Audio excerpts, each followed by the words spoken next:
Alô, meu nome é Aline Lima, né? Eu venho participar, né, do cursinho Vem Pra Unir com o intuito de auxiliar, de ajudar os alunos nesse percurso, né? De tentar entrar numa graduação. Eu espero que possam auxiliar nesse processo e estar contribuindo de alguma forma. Então, o conteúdo de hoje, ele basicamente aborda o que seria a ortografia. A gente tem muita regra e exceção, né? Que são abordados na ortografia. É um assunto extenso, porque trabalha com uma nova ortografia que foi atualizada, que foi retirada certas acentuações, a grafia talvez tenha mudado em alguns sentidos. Então, é um assunto extenso. Mas o que é ortografia? A ortografia oficial de uma língua é um conjunto de regras e padrões que define a forma correta de escrita das palavras, bem como o uso correto dos sinais de acentuação e sinais de pontuação. Então, o que é a ortografia? Então, é um conjunto de regras que vai ter padrões, né? Vai ter uma padronização, necessita dessa padronização. Então, a gente pode contextualizar a questão da norma culta. A norma culta a gente usa em dadas situações. No caso, numa redação. A gente vai produzir uma redação, a gente precisa entender que a competência do Enem exige uma escrita baseada numa gramática normativa, que segue um padrão e um conjunto. Então, a gente entende que nesse contexto existe uma necessidade muito grande da norma culta, porque é pedido, você vai ser analisado, sua escrita, tudo a partir dessa norma. Já a gente tem uma norma que é coloquial, que a gente pode escrever no Twitter, no Facebook, no Instagram, de uma forma mais livre, no sentido de livre, no sentido de que talvez naquele ambiente não se peça, né, uma grafia tão correta, tão padronizada, e o falante da língua portuguesa se sinta mais à vontade. Mas isso não quer dizer que a pessoa também não possa utilizar também a norma culta nessas situações, nesse contexto. É uma opção muito individual para cada falante. As regras ortográficas têm como base características etimológicas e fonológicas da língua portuguesa, encontrando-se convencionadas em acordos ortográficos. Então, a gente vai ter um acordo ortográfico, né? E a gente vai ter uma atualização desse acordo ortográfico, que a gente vai ver um pouquinho mais pra frente. O novo acordo ortográfico. Então, esse novo acordo ortográfico oficial da língua portuguesa foi datado em 1990 e está em vigor no Brasil desde 2009. Contudo, seu uso passou a ser obrigatório somente a partir do dia 1 de janeiro de 2016. Então, a gente percebeu que o novo acordo ele passou por vários processos e etapas até ele se tornar obrigatório no nosso país. E o que esse acordo visa? Ele visa unificar a escrita nos diversos países falantes de português, define novas regras ortográficas para a língua portuguesa. Então, existem países que têm falantes de língua portuguesa, além do nosso país, os quais me recordo agora, eu lembro de Portugal, porque a gente tem um processo de colonização histórico com Portugal. Então, existem algumas palavras as quais têm o mesmo sentido, tem outras que totalmente sentidos diferentes, mas existem uma familiaridade. Também tem outros países as quais eu realmente não vou lembrar por agora, mas existem países em que tem falantes de língua portuguesa. E o que esse acordo visa? Visa o quê? Facilitar a comunicação entre os falantes de língua portuguesa através da escrita, porque para padronizar e também definir novas regras para a ortografia da língua portuguesa. Mas qual a importância da ortografia para o falante da língua portuguesa? A ortografia é imprescindível para a preservação da unidade da língua portuguesa, já que ao estabelecer regras para o uso de determinadas palavras e pontuação, ela garante que a escrita tem um padrão, independente da variação geográfica. A gente teve uma aula trabalhando sobre a questão da variação linguística, e vocês puderam perceber que a questão da variação geográfica ela aborda o quê? Basicamente, cada região, sul, nordeste, centro-oeste, vai ter expressões, vai ter expressões a quais só essa região, só os falantes, só as pessoas que moram nessa região vão compreender. Por exemplo, se uma pessoa da região norte for para a região sul e lá falar das expressões as quais vocês não têm ciência ou qual você também atribui um significado diferente, não vai entender por quê? Porque são variações que vão ter dentro daquela região que talvez não vai facilitar a comunicação a princípio. Mas o importante é isso, é entender que a ortografia ela vem aqui para padronizar. Então ela vai ter regras, vai ser estabelecido regras para que haja uma comunicação, independente da variação geográfica existente no nosso país. Então, seria facilitar e padronizar. E auxiliar também o falante, né? Para compreender. Assim, o texto, conforme escrito, com as regras ortográficas, pode ser compreendido por nativos de qualquer região, como eu disse, né?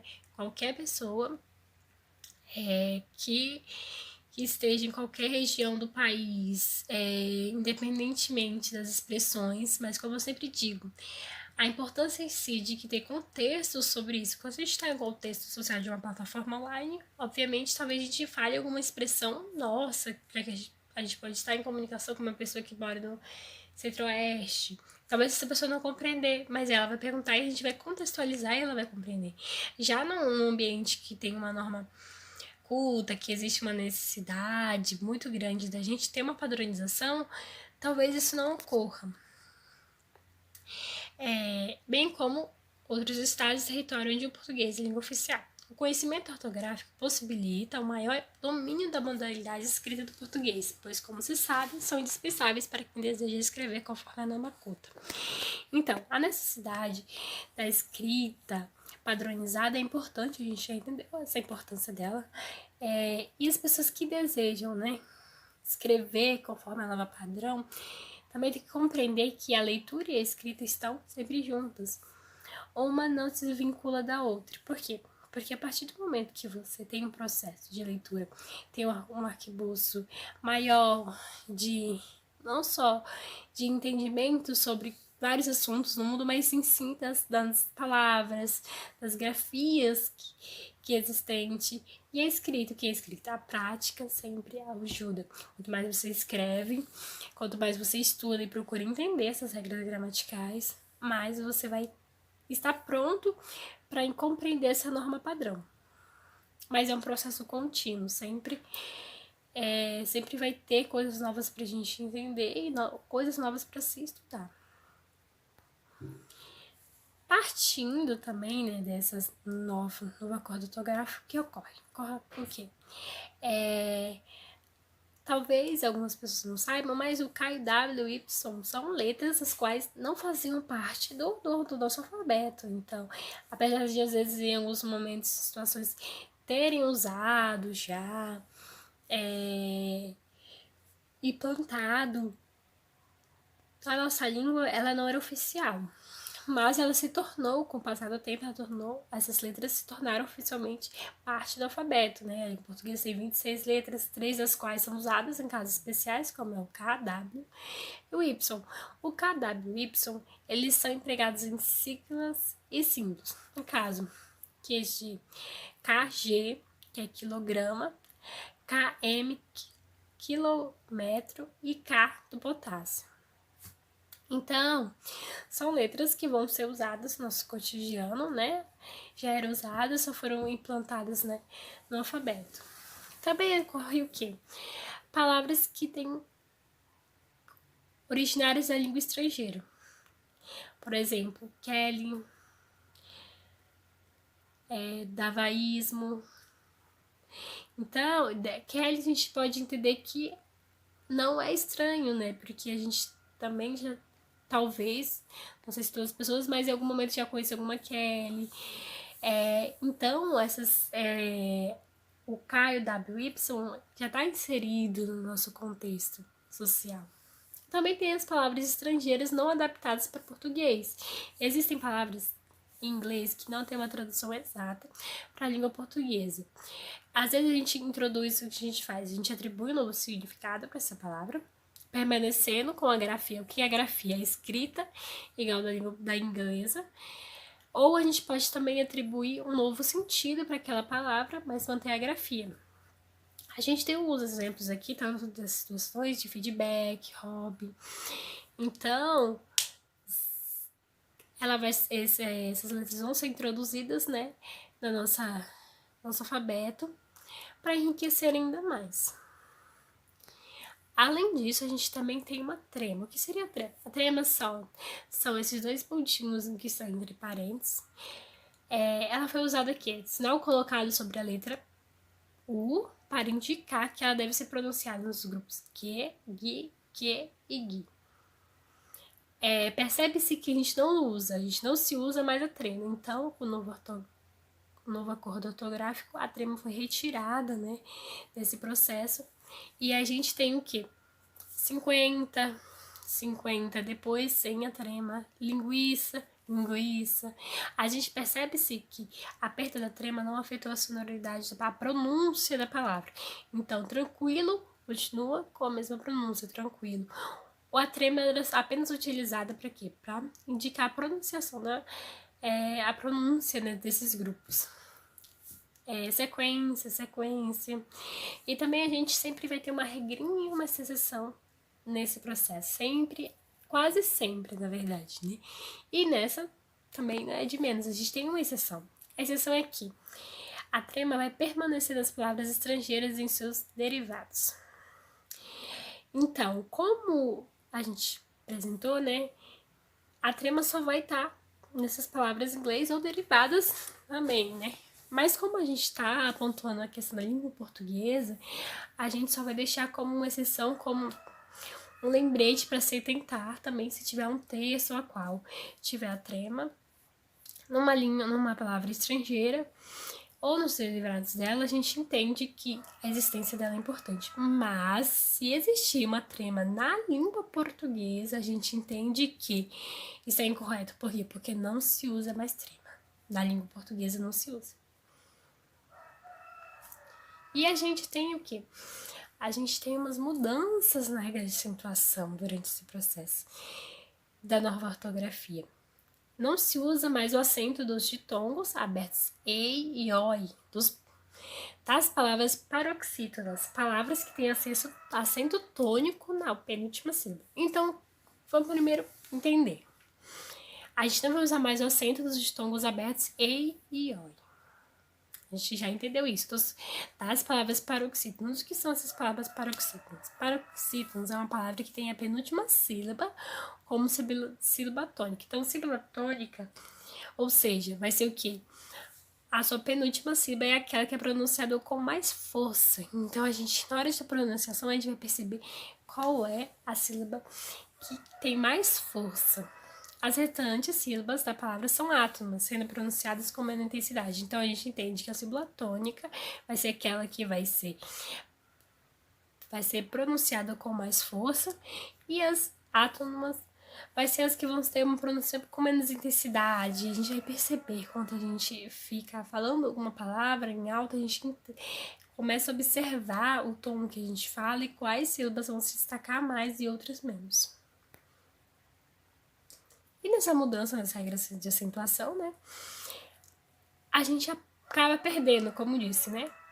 Sempre a gente vai perder para algumas palavras o acento, que no caso, eu vou até retornar aqui, ó, deixa claro, paroxítonas. A gente vai perder o acento nas paroxítonas, que são abertas de ditongo e oi apenas. Na oxítonas, vão permanecer, sempre vai permanecer. Como eram? Alcateia, ficou alcateia. Android, ficou android. Apoiado, apoia, do verbo apoiar, ficou apoia. Apoio do verbo apoiar, normalmente ficou apoio. Asteroide, ficou asteroide. Boia, ficou boia. Celuloide, celuloide. E aí a gente percebe que a perca do acento nessa nova ortografia é necessária, segundo o novo acordo ortográfico. E aí a gente sempre tem se atentar às pequenas confusões que podemos fazer. No caso, a gente tem, como pontuei, né? São paroxítonas que vão perder esse acento no E e no OI. E essa regra, como até tem um inserto aqui embaixo escrito, essa regra é válida somente para palavras paroxítonas. Assim, continua sendo acentuadas as palavras oxítonas. Então, as paroxítonas que não vão perder. Só que as oxítonas terminadas em eis, eu, yes, eus, oi, ióis. Exemplos: papéis, heróis, herói, troféu, troféis. Sempre vai permanecer. Por quê? Porque são palavras oxítonas. Apenas as palavras paroxítonas que irão perder esse acento. Então, talvez mencionando só a palavra ditongo, talvez algumas pessoas saibam o que sejam, talvez algumas pessoas não relembrem, talvez algumas pessoas não saibam. Então, eu abri um tópico para a gente estar relembrando do que seria o ditongo. O ditongo vai ser um encontro vocálico de uma vogal e uma semivogal. Vai ser uma vogal o qual é a, e, o, u, e a semivogal vai ser a junção deles dois, né? Então vai ser uma semivogal, uma vogal, ou uma vogal e uma semivogal na mesma sílaba. Exemplo: caixa. O A vai ser uma vogal, o I vai ser uma semivogal. E vai ser um encontro vocálico dessas duas que vai ser datado como ditongo. Degrau. O A vai ser uma vogal e o U vai ser uma semivogal. Então, a junção deles dois vai dar um encontro vocálico novamente. E o que seria uma vogal e uma semivogal? A vogal é a mais importante dos fonemas, pois não existe sílabas sem vogais. Ela se caracteriza pelo fato de os sons ser emitido sem obstáculo. Então, quando a gente pronuncia a letra A, a vogal A, quando a gente pronuncia, a gente percebe que não existe nenhum tipo de obstrução, nenhuma dificuldade em falar essa vogal. Já a semivogal, ela vai ser os fonemas I, E, U. E, em alguns casos, também os fonemas e os fonemas E e O também podem ser classificados como semivogais, então depende muito, dado o contexto, né? Quando se junta uma vogal e são pronunciados com menos forças. Por exemplo, em cara e lousa, o I da palavra care e o U da palavra lousa são semivogais nessa situação. E a gente também tem o quê? Uma outra, né? É a regra de acentuação. A acentuação do ditongo o e e. Nas palavras paroxítonas foi abolido o acento circunflexos nos ditongos o e e. Preste atenção, nas palavras paroxítonas. Aí como ficou e como era? Como era? Creem, o verbo crer. E a gente tem o creem, né? Que ficou depois. Deem, do verbo dar. E depois ficou deem. Doem, do verbo doar. E depois doem. Então, a gente percebe que se perdeu o acento, né? Nesse processo. E mais desse processo só foi o que? As paroxítonas. Então, a gente tem muito mais regras que a gente vai trabalhar um pouquinho mais pra frente, porque, como eu disse, são regras extensas que são fáceis, mas ao mesmo tempo complexas. Então, eu agradeço pela aula de hoje. Espero vocês na próxima. Qualquer dúvida, não entendeu, a explicação não ficou tão clara, também pode estar falando pra gente estar retomando, pra gente verificar o que a gente pode estar revisando. Tudo bem? Então, por isso é só hoje. Muito obrigada.